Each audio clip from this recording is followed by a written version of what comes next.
Sirdaryo viloyati Sardoba tumani Abdulla Qodiriy fermer xo'jaligidamiz. Assalomu alaykum, Sherali aka.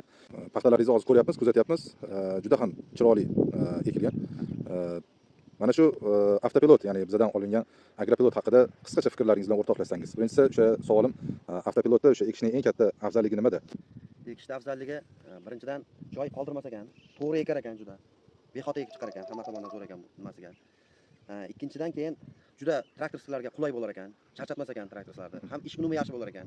Keyingi agrotexnikasiga ham yaxshi bo'lar ekan. Chunki kultivatsiya qilinadi bizda. Kultivatsiya oldin 40 ketardi. Endi hozir o'sha narsa yo'q bo'ldi. Mana ko'rib turibsizlar, bironta paxta qilmagan.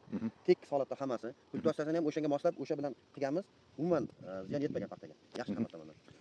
Xo'p, qatorlar qanchalik aniq chiqyapti? Avtopilotda ekkaningizda qatorlar qanchalik aniq chiqdi? Agar avtopilotda ekmasangiz qatorlar qanday chiqardi? Avtopilotda ekkanimizda mana o'zini kompyuterda ham ko'rsatar ekan. 98% gacha aniq berdi. 0.2% ba'zi joylarda bo'lmasa 2% gacha xatolik beryapti, lekin u xatolikka kirmaydi. O'zlari aytuvdi endi 90% gacha devdi. Lekin bizga 98% gacha aniq berdi. Bu tomoni yaxshi. Bizda oldin juda qiyshiq ketardi. Mana bunaqa ilon izi bo'lib ketardi ekilgan paxtamiz. Mana shu tomondan juda yutqizardik.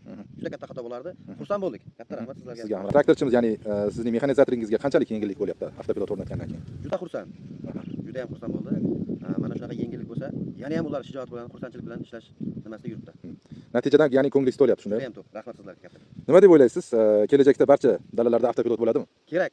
Butun mana shu respublikaga, hamma fermerlarga tatbiq qilishimiz kerak mana shu narsani. Bu yangilik biz uchun juda katta yutuq. Mana bu yil endi ko'ramiz, lekin hozirning o'zida juda xursand bo'lib o'tiribmiz. Shunda qarasangiz, kartani bu boshidan u boshi ko'rinadi ekilgani. Oldin bilinmas edi. Hozir u boshidan bu boshi bemalol ko'rinadi ekilgan. Bir og'izda avtopilot yoki oddiy usul? Конечно, avtopilot. Rahmat fikrlaringiz uchun. Xirmonga baraka bersin.